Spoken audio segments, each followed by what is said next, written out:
الحمد لله رب العالمين الصلاة والسلام على رسوله الكريم وعلى آله وصحبه أجمعين وعلى من تبعهم بإحسان إلى يوم الدين أما بعد. ونبي قتادة الأنصاري رضي الله عنه قال النبي صلى الله عليه وسلم الرؤيا صالحة وفي رواية الرؤية الحسنة من الله والحلم من الشيطان فمن رأى شيئا يقرأه فلينفث عن شماله ثلاثة وَلِيَتَعَوَّذْ مِنَ الشَّيْطَانِ فَإِنَّهَا لَا تَضُرُّ مُتَّفَقٌ عَلَيْهِ. விண்ணிற்குரிய அல்லாஹ் அடியார்களே, நாம் தொடர்ச்சியாக கனவு சம்பந்தப்பட்ட பாடங்களை நாம் பார்த்து கொண்டு வரும். போன அமர்வில் நாம் பார்த்தோம், ஒரு மனிதனுக்கு கனவு ஏற்படுவது என்பது 3 வகையான கனவுகள் வரும். ஒன்று அல்லாஹுடைய தரப்பிலிருந்து நல்ல கனவு, இன்னொன்று அவன் வெறுக்கக்கூடிய அல்லது சில விசித்திரமான ஒரு சம்பவம் பார்த்தது போல அவனுக்கு ஏதாவது ஒரு பாதிப்பை ஏற்படுத்தக்கூடிய விஷயங்களையும், மூன்றாவது அவன் சிந்தனை கொண்டு அவனுடைய அந்த கற்பனையிலே அதை நினைத்து கொண்டு தூங்கும் பொழுது அது ஏற்படக்கூடிய விஷயத்தை நாம் பார்த்தோம். இந்த அமர்வில் நாம் பார்க்கக்கூடிய ஹதீஸ் புகாரி மற்றும் முஸ்லீம் வரக்கூடிய ஹதீஸில் அபூ கத்தாதா ரலியல்லாஹு அவர்கள் அறிவிக்கின்றார்கள், அல்லாஹ்வுடைய தூதர் ஸல்லல்லாஹு அலைஹி வஸல்லம் கூறினார்கள், நல்ல கனவு மற்றொரு அறிவிப்பில் அழகிய கனவு அல்லாஹ்விடம் இருந்து ஏற்படுவதாகும். தீய கனவுகள் ஷைத்தானிடமிருந்து வருபவையாகும். தான் வெறுக்கும் ஒன்றை கனவில் கண்டால் நீங்கள் தன் இடதுபுறம் 3 முறை துப்பட்டும். ஷைத்தானை விட்டு அல்லாஹ்விடம் பாதுகாப்பு தேடட்டும். அஊது பில்லாஹி மினஷ் ஷைத்தானிர் ரஜீம் என்று கூறட்டும். நிச்சயமாக அந்த கனவு அவருக்கு இடைஞ்சலை தராது. இந்த ஹதீஸ் புகாரி மற்றும் முஸ்லிம் வரக்கூடிய ஹதீஸ். இப்போ இங்கு முதல் விஷயம் நல்ல கனவு அல்லது அழகிய கனவு, இது அல்லாஹ்வுடைய தரப்பில். இதை பற்றி நாம் பார்த்தோம். அல்லாஹு தஆலா முஃமின்களுக்கு, அவனை சார்ந்து இருக்கக்கூடியவர்களுக்கு இந்த உலகத்தில் வரக்கூடிய எல்லா விஷயத்தையும் பொறுமையுடன் மேற்கொண்டு அல்லாஹையே நம்பி வாழக்கூடியவர்கள், பேணுதலான வாழ்க்கை வாழக்கூடிய முஃமின்களுடைய வாழ்க்கையிலன அல்லாஹு தஆலா சில விஷயம் ஒரு அழகிய கனவை ஏற்படுத்துவான். எதற்காக? அவருக்கு இந்த உலகத்திலே சில நற்செய்திகள் சொல்வதற்காக அல்லாஹு தஆலா இதை ஏற்படுத்துவான். இரண்டாவது, இங்கு மனிதன் வெறுக்கக்கூடிய அளவு இந்த கனவை கண்டான் என்றால் அது ஷைத்தானுடைய தரப்பில் ஏற்படக்கூடியது. ஏனென்றால் ஷைத்தான் முஃமினுடைய அல்லது அல்லாஹ்வுடைய அடியானுடைய எதிரியாக இருக்கின்றான். அவன் மனிதர்களுக்கு சிரமத்தை ஏற்படுத்துவதற்காக எந்த வழியாக இருக்கட்டும் அதை அவன் தேர்ந்தெடுப்பான். அதே அல்லாஹ்வுடைய சூரத்துல் முஜாதிலாவுடைய 10வது வசனத்தில் சொல்லும் பொழுது, இன்னமன் நஜ்வா மினஷ் ஷைத்தானி லியஹ்ஸுனல் லதீன ஆமனூ, நிச்சயமாக ரகசியமாக வரக்கூடிய விஷயங்கள் அல்லது சிரமத்தை ஏற்படக்கூடிய விஷயங்கள் எதுக்கு? முஃமின்களுக்கு அவங்களுக்கு சிரமத்தை ஏற்படுத்துவதற்காக தான் ஷைத்தானுடைய தரப்பிலிருந்து வருகின்றது என்று அல்லாஹ் கூறுகிறான். வலைஸ பியதார்ரிஹிம் ஷைஆ, அதனால அவர்களுக்கு எந்த ஒரு பாதிப்பும் அல்லாஹ்வுடைய நாட்டமின்றி ஏற்படாது என்று கூறியிருக்கின்றார்கள். இந்த வசனம் கூறுகின்றது. இப்போ இங்கு ஒரு வெறுக்கக்கூடிய கனவை நாம் பார்த்தோம் என்றால், முதல் விஷயம் நபி ஸல்லல்லாஹு அலைஹி வஸல்லம் அதை கூறினார்கள், அதை மக்களுக்கு சொல்லக்கூடாது. முதல் விஷயம் நாம் செய்யக்கூடிய விஷயம் என்ன? அதை நாம மக்களுக்கு சொல்லக்கூடாது. இப்போ இங்கு ஷேக் உஸைமீன் ரஹிமஹுல்லாஹ் சில ஆதாபுகளை நமக்கு தெரியப்படுத்துகின்றார்கள். முதல் விஷயம், அவர் அந்த கனவை கண்டார் என்றால் அவர் தன்னுடைய இடது புறத்தை நோக்கி 3 தடவை அவர் துப்பட்டும் என்று நபி ஸல்லல்லாஹு அலைஹி வஸல்லம் அவர்கள் கூறினார்கள். 3 தடவை அவர்கள் இடது புறத்தில் அவர்கள் துப்பட்டும்.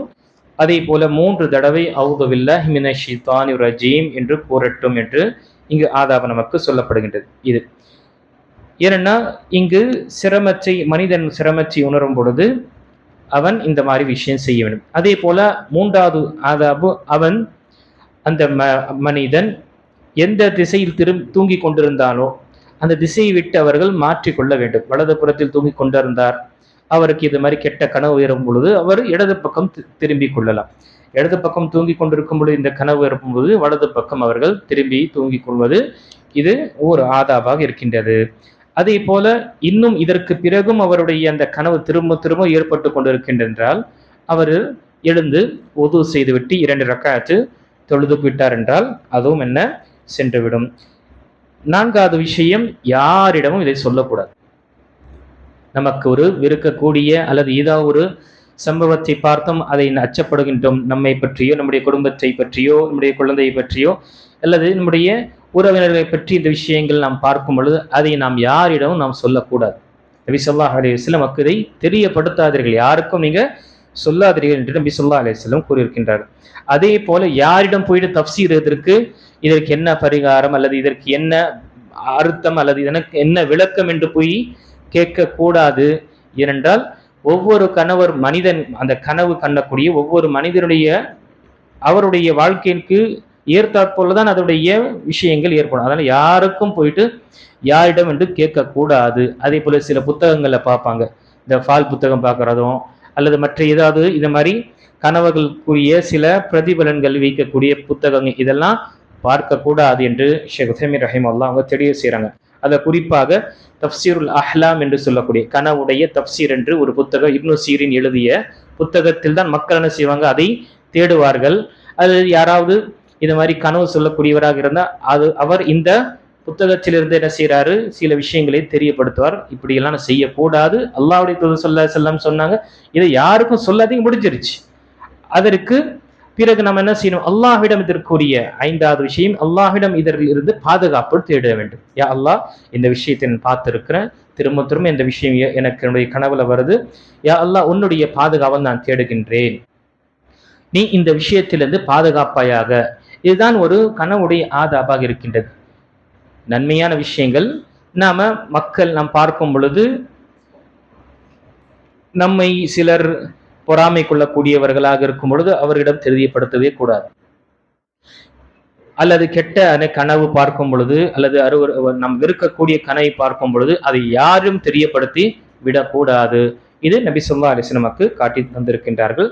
ஆக நபி ஸல்லல்லாஹு அலைஹி வஸல்லமுடைய வாழ்க்கையிலும் சில நேரத்தில் அவர்களுக்கு கனவு ஏற்பட்ட, குறிப்பாக உஹதுடைய போர்க்களம் ஏற்படுவதற்கு முன்னால் நபி ஸல்லல்லாஹு அலைஹி வஸல்லமுக்கு சில விஷயங்கள் காண்பிக்கப்பட்டன. என்ன, அவர்களுடைய குடும்பத்தாரில் ஒருவர் கொல்லப்படுவார். அதே போல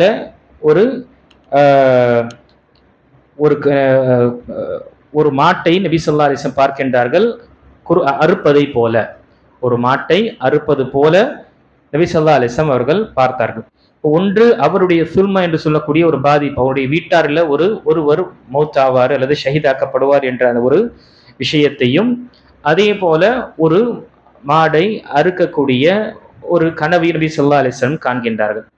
அதற்கு பிறகு உஹதுடைய போர்ல அவருடைய சாச்சாவாக இருந்த ஹம்சா ரலியல்லாஹு அன்ஹு அவர்கள் ஷஹீதாக்கப்படுகின்றார்கள். அதே போல இந்த மாட்டை அறுக்கக்கூடிய விஷயத்தை பார்க்கும் பொழுது கிட்டத்தட்ட 70 சஹாபாக்கள் ஷஹீதாக்கப்படுகின்றார்கள். இப்போ இந்த விஷயத்தை நபி ஸல்லல்லாஹு அலைஹி வஸல்லம் யாருக்கும் இந்த விஷயத்தை தெரியப்படுத்தவில்லை. இப்போ நாம நம்முடைய வாழ்க்கையில இது மாதிரி விஷயங்கள் ஏற்படும் பொழுது யாருக்கும் தெரிவிக்க கூடாது. வெறும் அல்லாஹ்விடம் மட்டுமே நாம் பாதுகாவல் தேட வேண்டும். முதல், இடது புறத்தில் நாம 3 முறை துப்பி, 2வது அஊது பில்லாஹி மினஷ் ஷைத்தானிர் ரஜீம் என்ற இந்த அல்லாஹ்விடம் பாதுகாவல் தேடுவது. 3வது, நாம் இந்த விஷயத்தை வலது புறத்தில் நாம் அதை கண்டோம் என்றால் தூங்கும் பொழுது இடது புறம் நாம திசை மாற்றி கொள்ள வேண்டும். அதே போல இது திரும்ப திரும்ப வரும் பொழுது எழுந்து வுது செய்து கொண்டு தொழுது கொண்டான் என்றால் மனிதனுக்கு அது ஒரு ஆறுதலை ஏற்படுத்தும். 5வது, இந்த விஷயத்தை யாரும் சென்றோ அல்லது இதற்கு பிரதிபலம் என்ன, இதற்கு என்ன அர்த்தம் என்று நாம கேட்கக்கூடாது. நல்ல விஷயத்தை பார்த்தோம் என்றால் அல்லாஹ்விடம் யா அல்லாஹ் இந்த விஷயத்தை நீ ஏற்படுத்துவாயாக என்று நமக்கு அதை கேட்பதும், அல்லது நமக்கு வெறுக்கக்கூடிய அல்லது நம்மை அச்சத்தை ஏற்படுத்தக்கூடிய விஷயம் பார்க்கும் பொழுது யாருக்கும் இந்த விஷயத்தை தெரியப்படுத்தக்கூடாது. அல்லாஹ்விடம் பாதுகாவல் தேட வேண்டும். இன்ஷா அல்லாஹ் வரக்கூடிய அடுத்த அமர்வில் நாம சலாம் சம்பந்தப்பட்ட ஒழுக்கங்களை நாம இன்ஷா அல்லாஹ் பார்ப்போம். அல்லாஹு தஆலா ஒவ்வொரு நாளும் படிக்கக்கூடிய பாடங்களை ஹதீஸுகள் மூலமாக அதை நம்முடைய வாழ்க்கையில் இதை ஏற்படும் பொழுதெல்லாம் அதை அமல்படுத்தி அல்லாஹுடைய பொருத்தத்தை பெறக்கூடியவர்களாக அல்லாஹ் நம்மை ஆக்கியல்வானாக. ஆமீன். வாஹிர் தவானா அல்ஹம்துலில்லாஹி ரப்பில் ஆலமீன்.